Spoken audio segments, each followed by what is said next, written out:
I am not having the best luck with taping tonight, but it's okay. We're gonna get this and make it happen. It's your girl Janine with Symphony Reads. How you doing? Look us up on Facebook. That's where we at.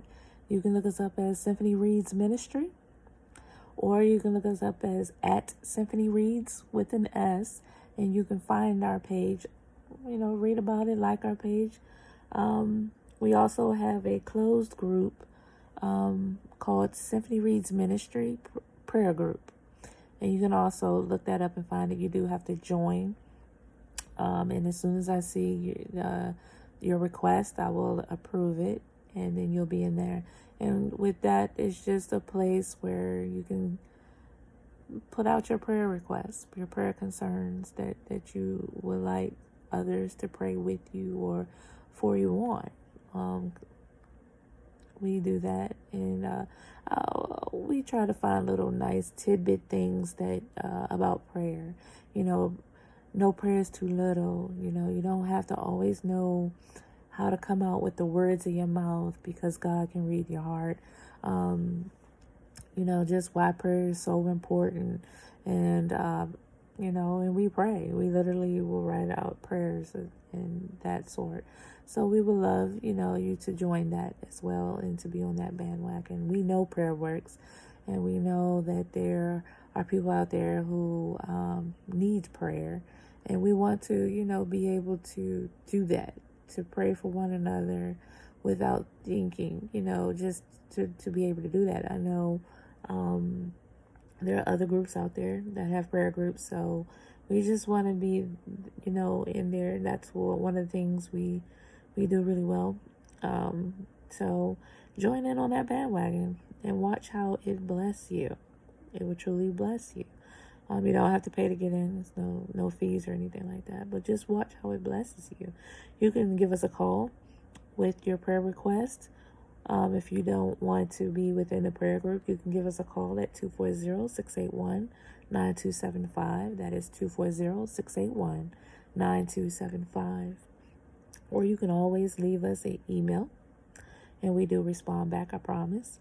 And, if you have questions, you want a topic covered, maybe you're having a bad day and you just want someone to reach out to talk with, email us.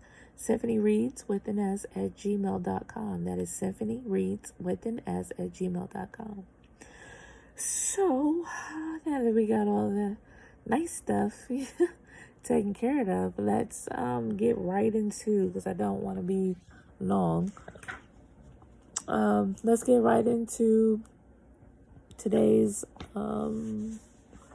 list is positive thinking, daily inspiration, wisdom, and courage. Let's get right into it. So today is the 27th, and it says, a life of your own choosing. What would you do differently if the opinions of others didn't matter? Write a list, prioritize the items in order of what you are most excited about.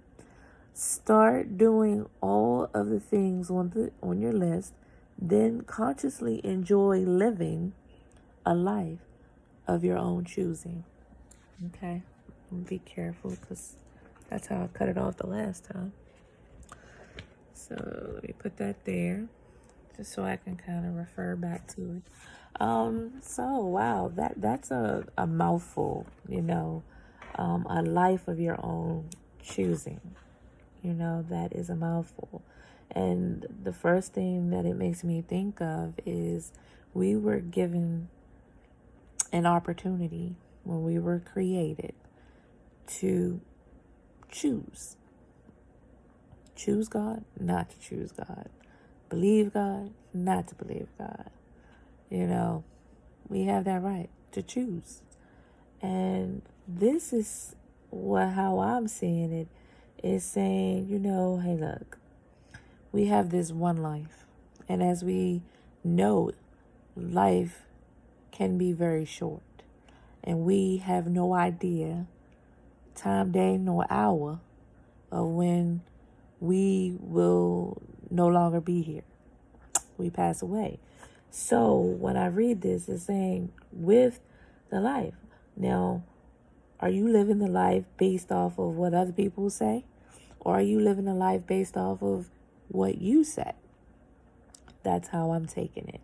And it's like, okay, what excites you about life? And are you doing those things? Are you trying to make those things that excite you about life happen? You know, and what's your project? Like, what excites you? Are you doing it because it's making other people happy, or are you doing it because it makes you happy? And then, too, I see it too as sometimes we don't have a choice. And I'll explain that. My mom, when growing up, she just wanted me to play the piano. I have two older brothers, and I don't recall them having to play the piano, but her darling daughter, only daughter, youngest, had to play the piano. And, being young, that's not the instrument I wanted to play. I did not want to play the piano. It was not my choice to want to play the piano. Now, I think my choice was I wanted to play the saxophone because I was into jazz music and I really loved the saxophone and I wanted to learn how to play the saxophone. But my mother says, no, if you're going to learn any instrument, you're going to learn the piano. So that's where all my training is, in the piano and learning how to play the piano. So for me, it wasn't a choice. And, it wasn't until later on in life that I realized why, my mother was just so, like just emphatic about me playing the piano. It's because, in her era growing up, she didn't have that opportunity. And she wanted to make sure that her child, her daughter, living vicariously through me, had that opportunity that she did not have. So, that wasn't a choice. Like, it was like, you're going to do this. And as a child, you do what your mama say. Or as a child, you do what your daddy said. There was no, I'm not doing that. No. Mama said do it, you do it. So, although that wasn't a choice, I didn't have a choice to play the piano. I did have a choice, however, on how I was going to let it affect me. And what I did was, okay, the thing is, I have to play this piano, but maybe I have to just really figure out what will work for me. So, I had a teacher who, she was classical, all the way classical. And then I had a teacher, he was just straight jazz, So there were different ways I could, learn to play the music. And then I liked the fact that I could read the music. That was something that I truly enjoyed. And I wasn't a good composer of it, but I did. I liked being able to play almost anything except for classical. I love listening to classical music. I just was not a fan of trying to play it on the piano. That's just me. And then I didn't have an ear for piano. Like, I couldn't listen to something and then play it. It wasn't happening. That connection never happened for me. But if I had the music, the notes in front of me, I could play it. I can play by reading the music, not by ear. I wish I could do it by ear. But anywho, so what I'm saying is, although right there, I didn't have a choice, but I found my place within it. You know what I'm saying? So I still had a choice, because I could have just let it be doom and gloom, or I could find a way to be at peace with it. So, that's just an example. So in your life, like, we have the choice. We have the choice of life or death. What do I mean by that? We have the choice to speak life, or we have the choice to speak death, or, curses, or however. And, in the Bible, it tells us that we should choose life, and that, we should choose life. But guess what? That's his wish. but it's still our choice. And I'm not saying please choose bad. That's not where I'm going at all. I'm just saying we have that choice. Even knowing the consequences of evil and what it does and what's going to happen to it. If you read your Bible, we already know where the end of evil lies.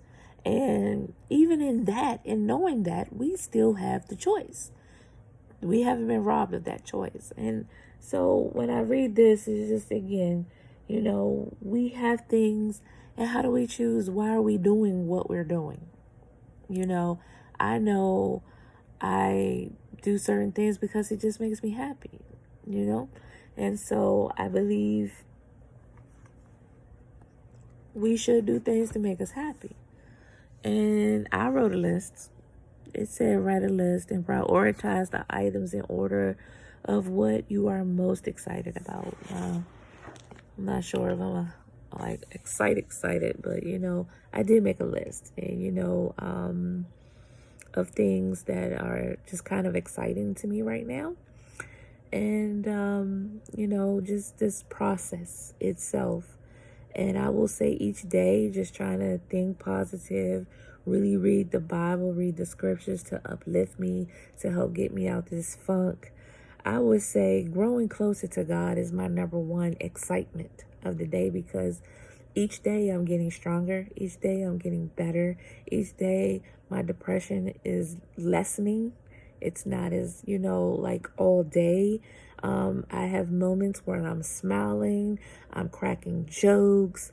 And then, 3 months before now, you wouldn't see this side of me. And so I know that, becoming stronger in my relationship with God, becoming closer, because, he's taking me on a journey.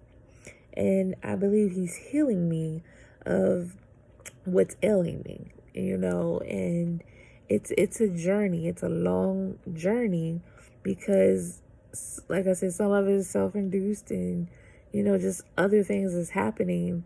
And, it wasn't just like a snap of a finger, I'm going to be fine and okay. I already believed that I would be okay, but I knew I had to take this journey and self-discovery. And one of the things, just reading, and even in doing these every day, it gives you a new perspective and a new way to just find that joy, that peace within you. So that's what one of my things that I'm just very excited about is growing closer to God, and that's my number one thing. It's an absolute number one thing. My second thing is not just growing closer to God, but what he's doing in my life. And right now, I'm excited because he's healing me from bad experiences, and that's very important. I'm not being left in a state that I don't want to be in. He's healing me, and I'm just forever grateful about that. And then seeing Symphony Reads flourish. When I see a post, people liking stuff, and an email comes through, maybe a phone call, someone left a message, that excites me. That excites me to see that movement. To see that, from YouTube, seeing people, like the what is these the podcast, I guess, on YouTube, and seeing, like, if you read a comment or whatever have you, that excites me, because that lets me know that it's catching on, and people are excited too about just being inspiring other people, motivating other people.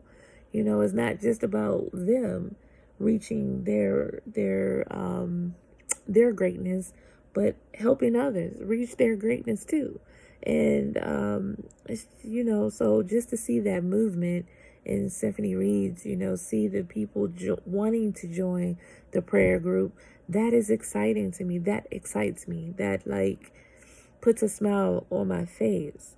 And so that's exciting. Getting back on my feet it kind of goes with the healing, but it's a little different because getting back on my feet, and it's a slow process as well because, um, finding work.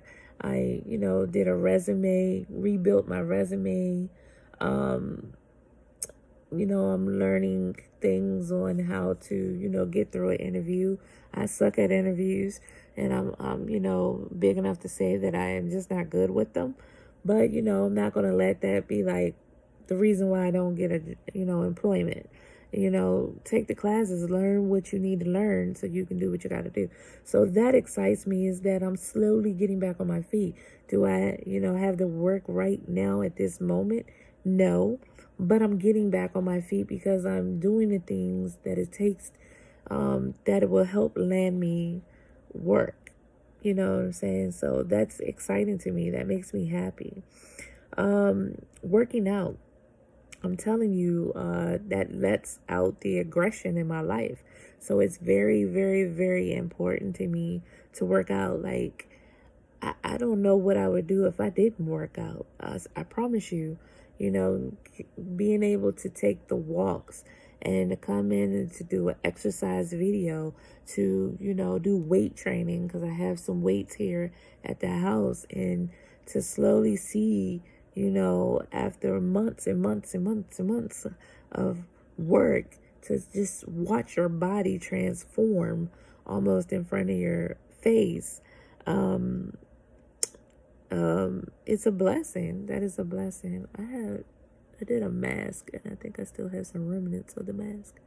Anywho, I just saw that, and it's gonna bug me. Okay, but anywho, that excites me to work out, and it's something that, I was able to work out a lot of aggression.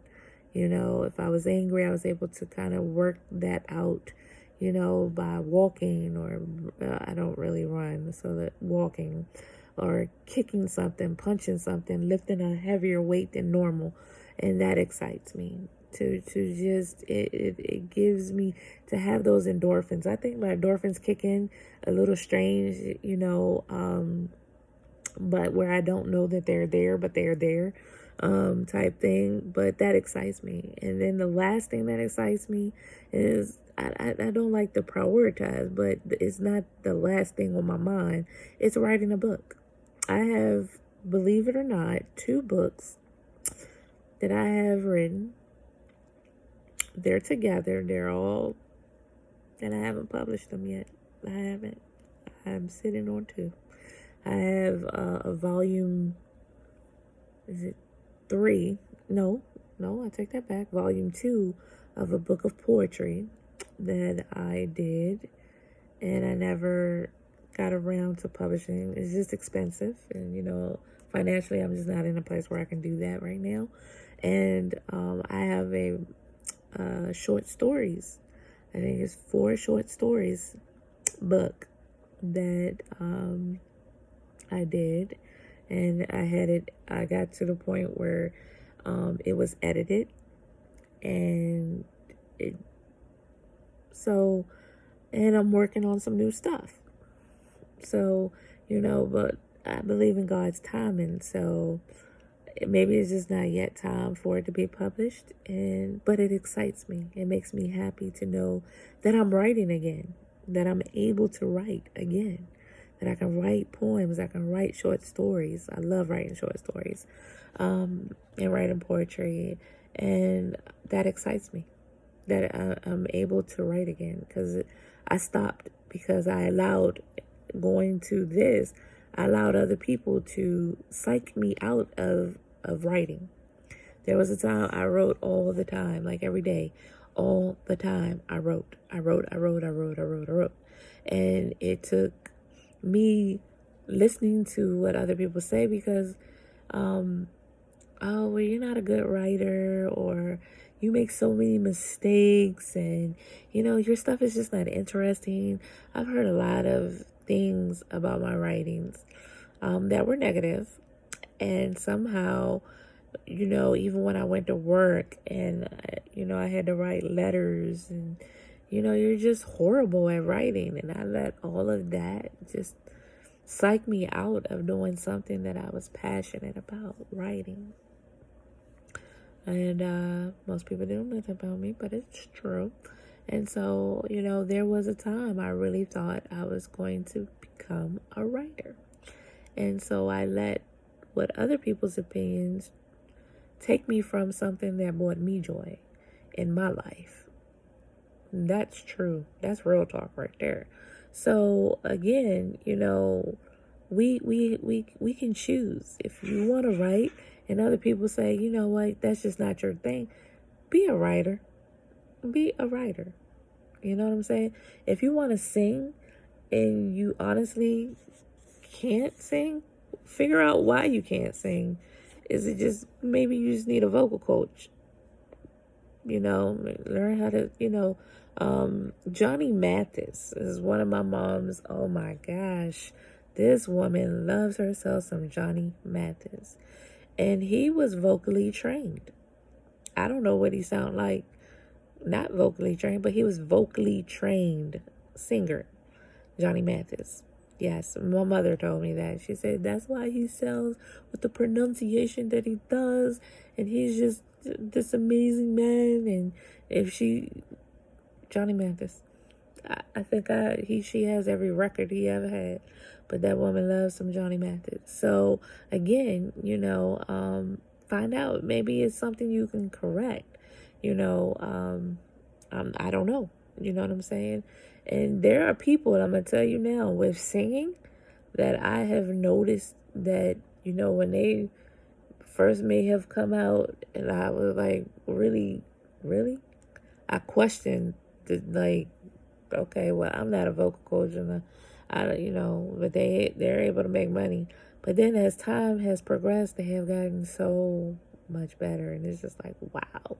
So it is possible. That's just what my thing is. If that makes you happy and that makes you think, don't give up on something. Maybe figure out what it is or why you can't do it, because maybe you can if you just had some vocal training. And don't be afraid to put the work in. If you want to lose weight and that is your judge, and people, I'm going to tell you now, with losing weight, you're going to have people that talk about you because you big. If you're big, you're going to have people to talk about you if you small. And get this, you're going to have people to talk about you because they feel like you lost too much weight. It's a no-win situation. So if that excites you in life to exercise so that you can lose weight, do it. You can't go by nobody else but you and what make you happy. And you're going to hear it all. You're going to hear it all. I'm telling you. But do it for you. Don't listen to those other people. Do it for you if that's what makes you happy. But don't be afraid to put in the work. That's all I'm saying with that. Because especially with exercise loss, it's work involved. You have to put in the work to get the results, period. And your results may not be as huge as other people's losses or results, but the fact that you're getting results, and it's a commitment and consistency. And I'm just saying that I started out, believe it or not, 7 months ago at 218 pounds. And I said, I got to do something. And I put in the work. And I mean, after a month, I don't know, I thought I should be back at my regular weight. I don't know what in the world my mind was thinking, but I felt like a month was long enough to lose all of the weight, that's falsehood. You know what I'm saying? But I had to put the work in. And now 7 months later, I've lost like 45 pounds, close to 50 pounds I've lost. So, like I said, you got to put in the work. But exercising makes me happy. It's something I like, and I get it. Like when I was big, my mama didn't want to say nothing. My daddy didn't want to say nothing. But they was like, they didn't want to say nothing. But they were like, she's really gaining a lot. Like, it's noticeable. My face was, starting to get really big. It was uncomfortable for me. I had ailments and stuff like that. And so I had to take control. And then when I started losing weight, I lost it in my boobies and in my face first. And people was talking about me about that. Oh, your face is so thin. What is it supposed to be? It is what it is. So again, we do what we do for us and what makes us happy. And we have that choice. You know, that choice, whether we think it's a good choice or a bad choice, it is a choice. You know what I'm saying? And it is a choice. It's just as simple as that. We can choose to do good or we can choose to do bad. We can choose to go right or we can choose to go left. We can choose to believe or we can choose not to believe. We can choose life or we can choose death. It's just as simple as that, you know. So what you choose is what you choose. But it's our choice. So live life not with everybody in your ear about what you should be doing, but try to do what makes you happy. And people may not understand it, but it's not for them to understand. It's for you. It's for you. And as long as you get it and understand it and you're not afraid to work for it, I say be you, do you. Life of your own choosing. Do what makes you happy. I'm going to leave you with this verse because I really like it. It's actually 2 verses I'll leave you with. This one is Deuteronomy 30:19, and it says, I call heaven and earth to witness against you today that I have set before you life and death, blessings and curse. Therefore choose life, that you and your offspring may live. And then the other one, John 10:10, the thief comes only to steal and kill and destroy. I came that they may have life and have it abundantly. The choice is yours. Be blessed, and I'll see you tomorrow for day 28.